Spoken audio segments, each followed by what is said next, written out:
بسم اللہ الرحمن الرحیم۔ جیسا کہ الحمدللہ ہمارے انسٹاگرام کے پیج پر جو تفسیر ڈالی گئی ہے، جس میں سورہ فیل کی تفسیر ہو چکی ہے، سورہ قریش کی تفسیر ہو چکی ہے اور سورہ معاون کی تفسیر ہو چکی ہے، ترجمہ ہو چکا ہے الحمدللہ۔ اب ہم لوگ اس کی تفسیر کی بات کریں گے کہ تفسیر ان صورتوں کی کیا ہے، اللہ تعالیٰ نے ان صورتوں میں جو بیان کیا ہے اس سے ہمارے کیا اسباق ملتے ہیں، ہمیں اس سے اللہ کیا تعلیم دینا چاہ رہا ہے۔ بیسیکلی یہ بات ہے، کیونکہ قرآن پاک کو اللہ کے رسول صلی اللہ علیہ وسلم نے اور اللہ تبارک و تعالیٰ نے فرمایا کہ ہمیشہ آنے والے انسانوں کے لیے، جتنے بھی دنیا کے اندر تشریف لائیں گے، آدم علیہ السلام سے لے کر قیامت کے دن آنے والا ہر ایک انسان اس سے فائدہ اٹھائے گا۔ اگر قرآن پاسٹ کے لیے ہوتا یا پاسٹ کی باتیں اس میں صرف بیان کی ہوتی تو وہ آج کے لوگوں کے کوئی کام کا نہیں ہوتا، ہے نا۔ تو قرآن فیوچر کے لیے بھی ہے، پاسٹ کے لیے بھی ہے، اور جو معاشرے میں ہم جی رہے ہیں پریزنٹ، اس کے لیے بھی ہے۔ لیکن ہمیں پتہ ہونا چاہیے، ہمیں حکمتیں نکالنا آنا چاہیے کہ اس آیت سے ہم کیا استفادہ لے سکتے ہیں یا اس آیت سے ہم کیا فائدہ اٹھا سکتے ہیں، ہے نا۔ تو ہم شروع کرتے ہیں انشاءاللہ بنا کسی تمہید کے۔ نحمدہ و نصلی علی رسولہ الکریم، اما بعد، اعوذ باللہ من الشیطان الرجیم، بسم اللہ الرحمن الرحیم۔ الم تر کیف فعل ربک باصحاب الفیل، کیا تم نے دیکھا، کیا تم نے نہیں دیکھا کہ کیسے کیا ہم نے ہاتھی والوں کے ساتھ۔ اب یہ تم نے نہیں دیکھا، یہ کس سے کہا جا رہا ہے؟ یہ ہمارے نبی صلی اللہ علیہ وسلم سے کہا جا رہا ہے۔ پہلے اس کا لفظی ترجمہ میں کر دوں انشاءاللہ، پھر اس کے بعد اس کی تفسیر پہ ہم آگے بڑھیں گے۔ الم تر کیف فعل ربک باصحاب الفیل، کیا تم نے نہیں دیکھا کہ ہم نے کیسے کیا ہاتھی والوں کے ساتھ۔ الم یجعل کیدہم فی تضلیل، کیا نہیں بنا دیا ان کے پلان کو، ان کے منصوبے کو، یا پھر ان کی جو بھی پلاننگ اس ٹائم پہ چل رہی تھی نا، اس کو ہم نے کیسے ختم کر دیا، پوری طریقے سے برباد کر دیا، تباہ کر دیا۔ وَأَرْسَلَ عَلَيْهِمْ طَيْرًا أَبَابِيلَ، ہم نے ان کی طرف بھیجے پرندے، پرندوں کے جھنڈ۔ ابابیل جو ہوتا ہے نا، وہ کسی خاص مخصوص پرندے کا نام نہیں ہے۔ مثلا ہم لوگ تعبیر کر لیتے ہیں کہ کسی بھی برج کے نیچے یا کسی بھی اونچائی پر جو چھوٹے چھوٹے پرندے ہوتے ہیں، ان پرندوں کو ابابیل کہا جاتا ہے، جو ایک قوم ہے۔ حالانکہ ابابیل کا ایسا کوئی مخصوص نہیں ہے۔ ابابیل جو ہوتا ہے وہ پرندوں کے جھنڈ ہوتے ہیں، اس میں ایک طرح کے پرندے بھی ہو سکتے ہیں، اس میں 50 طریقے کے پرندے بھی ہو سکتے ہیں، یا اس میں وہ پرندے بھی ہو سکتے ہیں جنہیں اللہ تبارک و تعالیٰ نے خاص اپنے عرش سے بھیجا ہو، ہے نا۔ وَأَرْسَلَ عَلَيْهِمْ طَيْرًا أَبَابِيلَ، ہم نے بھیجا کیا؟ پرندوں کے جھنڈ کے جھنڈ۔ ترمیہم بحجارۃ من سجیل، جو ان پر بھیج رہے تھے، کیا پھینک رہے تھے ان کے اوپر؟ پتھر، جو کہ من سجیل، نوکدار تھے، جن کی نوک نکلی ہوئی تھی۔ جیسے کہ آپ نے دیکھا ہوگا کہ جو بالکل گولی کی طرح نوکدار تھے، ایک گولی جو ہوتی ہے نا بندوق کی، اس گولی کی طرح وہ نوکدار تھے۔ اور جب وہ پرندے ان پر بوچھار کر رہے تھے پتھروں کی، جب انہوں نے بوچھار کرنا شروع کی تو لوگوں کے وہ پتھر سروں میں سے گھس رہے تھے اور پیروں میں سے نکل جا رہے تھے۔ تو یہ ترمیہم بحجارۃ من سجیل، چلو آسانی سے پہلے ترجمہ کر دیتے ہیں۔ فجعلہم کعصف معقول، پس ہم نے انہیں بنا دیا کس کی طرح؟ بھوسے کی طرح، جو کہ کھایا ہوا تھا۔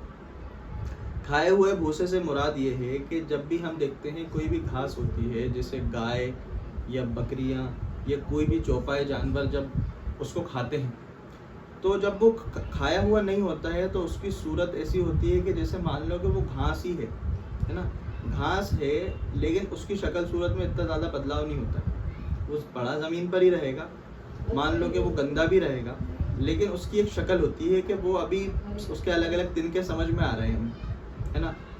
اس کی اور زیادہ حالت کب بگڑتی ہے؟ جب کوئی چوپایا، کوئی گائے، کوئی بھینس، کوئی بکری جب اسے کھا لیتی ہے، جب اسے دانتوں سے چبا لیتی ہے، جب چبانے کے بعد جو اس کا مسالہ بنتا ہے نا، جو اپنے منہ کے مکسر میں پیس کے وہ جب پھینکتی ہے باہر، تو جب باہر پھینکتی ہے تب اس کا جو مسالہ ہوتا ہے تو وہ بالکل کچمبر بن گیا ہوتا ہے، مطلب بالکل باریک پیس دیا ہوتا ہے۔ اس طریقے سے اللہ تعالیٰ مثال دے کر فرما رہے ہیں کہ ہم نے انہیں بنا دیا بھوسے کی طرح نہیں، بلکہ کھائے ہوئے بھوسے کی طرح۔ اتنے بری طریقے سے ہم نے ان کا حشر کیا کہ وہ آنے والی رہتی دنیا تک کے تمام انسانوں کے لیے کیا ہے؟ مثال ہے۔ ٹھیک ہے، اب اس کی مختصر سی ہم لوگ تفسیر سمجھ لیتے ہیں کہ الم تر کیف فعل ربک باصحاب الفیل، یہ جو سورہ فیل ہے، اس کو بتانے کا، اس کو نازل کرنے کا کیا مقصد رہا ہے؟ تو کئی مرتبہ ایسا ہوتا تھا کہ عرب کے اندر حضور پاک صلی اللہ علیہ وسلم، ہمارے پیارے نبی، جب تبلیغ دین کرتے تھے، جب دین کے بارے میں لوگوں کو بتاتے تھے، زمانہ جاہلیت اس وقت بہت ہی زیادہ عروج پر تھا.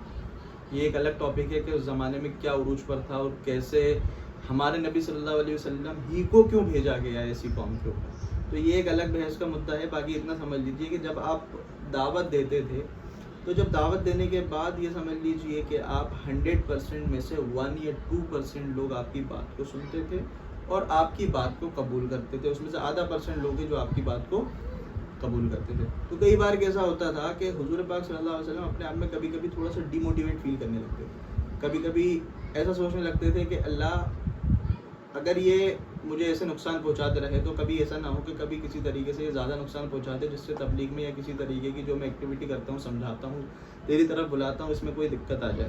تب اللہ تبارک و تعالیٰ نے دلاسے کے لیے موٹیویٹ کرنے کے لیے اللہ نے یہ صورت قرآن پاک میں اتاری.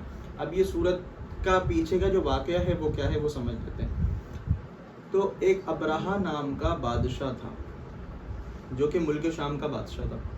ملک شام کا جو بادشاہ ابرہہ نے اس نے کیا کیا کہ ایک بہت ہی خوبصورت چرچ بنوایا, بہت ہی خوبصورت, اور اس کے اندر جتنے بھی اعلیٰ قسم کی اینٹیں, اعلیٰ قسم کا جو اس کا مسالہ تھا اور کانچ اور الگ الگ قسم کے مینار اور بہترین شاندار قسم کا اس نے کیا کیا, اس نے چرچ بنوایا. اب جب شاندار قسم کا چرچ وہ جب وجود میں آ گیا تب اس نے یہ سوچا کہ اب میں نے اسے ایک عجوبے کی طرح بنا لیا ہے, یہ اتنا خوبصورت ہے کہ اب لوگوں کو چاہیے کہ وہ اس سے اٹریکٹ ہوں. کیا کرے, اس سے اٹریکٹ ہوں اور اسی کو عبادت گاہ سمجھیں. یعنی اللہ تبارک و تعالیٰ کو تو اس زمانے میں بھی لوگ مانتے تھے کہ ایک معبود برحق ہے, لیکن اس کے ساتھ ساتھ جو عیسیٰ علیہ السلام کو اللہ کا بیٹا مانتے تھے, نعوذ باللہ, کچھ لوگ ایسے تھے جو اس میں بھی شرک کرتے تھے. تو یہود و نصارہ نے الگ الگ طریقے سے اپنی من گھڑت طریقے سے اپنی کتابوں کے اندر تبدیلیاں کر دی تھی, جس کی وجہ سے بہت ہی زیادہ کفر و شرک کا ماحول تھا. لیکن عبادت تب بھی کس کی ہوتی تھی, خانہ کعبہ کی ہوتی تھی. سارے لوگ کعبے کی طرف جاتے تھے, وہیں پر جو بت وغیرہ رکھے ہوئے تھے, بڑے بت چھوٹے بت جو جن کے نام الگ الگ قسم کے تھے, لوگ ان کے پاس جاتے تھے, عبادت کرتے تھے, کعبے کا طواف کرتے تھے. کہنے کا مقصد یہ ہے بتانے کا کہ اس وقت میں بھی کعبے کو ایک معزز اور مکرم جگہ مانتے تھے کہ یہ جو ہے اللہ کا گھر ہے, عبادت ہوگی تو یہیں پر ہوگی اور پوری دنیا میں اسی جگہ پر آ کر ہم اپنی عبادت کو قبول کروا سکتے ہیں, کیونکہ اللہ تبارک و تعالیٰ کا ایک ہی واحد گھر تھا جو حضرت ابراہیم علیہ السلام نے تعمیر فرمایا تھا. تو اس وقت اس کے دماغ میں یہ آیا کہ بھائی میں نے اتنا خرچ کیا ہے, ظاہر سی بات ہے اگر آپ کچھ خرچ کرو گے, مان لو اپنے گھر پہ اگر خرچ کرو گے, آپ بہترین آپ نے اس کا انجینئر سے نقشہ بنوایا, اچھے ایلیویشنس لگائے, بڑھیا دروازہ بنایا اور بہترین اچھی اچھی جگہوں پہ اس میں آپ نے راؤنڈ شیپ میں آپ نے اس کی سیڑھی بنوائی اور 3D وال پیپر لگایا آپ نے الگ الگ طریقے سے. مطلب یہ سمجھ لیجیے آپ کہ آپ کے گھر میں نارملی لگنا چاہیے تھے 2 لاکھ 4 لاکھ روپے, آپ نے اس میں لگا دیے 40 لاکھ روپے.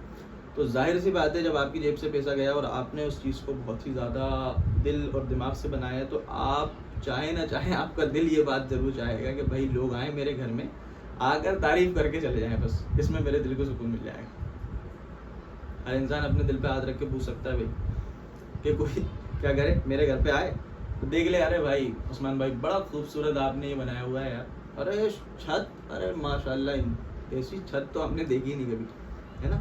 تو اس طریقے کی جو بات انسان کی فطرت ہوتی ہے کہ وہ سننا چاہتا ہے. گاڑی لے کے آ رہا ہے, ماشاء اللہ کیا گاڑی لے کے آیا وسیم بھائی آپ نے, چاہے وہ آپ سے حسد کر رہا ہو, ہے نا, چاہے وہ آپ سے جل رہا ہو, کچھ بھی کر رہا ہو, لیکن سامنے آپ کیا کہیں گے کہ بھائی یہ بندہ میری تعریف کرے. کیوں تعریف کرے, کیونکہ میں نے خرچ کیا ہے. بھائی خرچ کرنے کے لیے میں نے اسی لیے تو خرچ کیا ہے کہ لوگ آ کے میرے گھر پہ آئے اور میری باتیں کر کے بھائی ماشاء اللہ آپ نے بہت بڑا محل تیار کیا, ماشاء اللہ بہت بڑی گاڑی بنائی ہے. اسی طریقے سے وہ جو بادشاہ تھا اس نے جو خوبصورت محل میں ڈیزائن دیا تھا تو وہ یہ چاہ رہا تھا کہ لوگ یہاں پر آئیں اور میرے گھر پہ آگے کیا کریں, تعریف بیان کرنا شروع کریں کہ بھائی بہت خوبصورت گھر ہے, اب تو ہم کعبے کو چھوڑ کے اسی جگہ پر آئیں گے عبادت کرنے کے لیے, اب کعبے میں عبادت ہم لوگ نہیں کریں گے. تو بہت لمبا ٹائم گزر گیا, اس کا جو چرچ اس نے بنوایا تھا وہ پوری طریقے سے ویران پڑا رہا, اس میں کچھ کوئی عبادت کرنے کے لیے مکھی مچھر بھی نہیں ہے.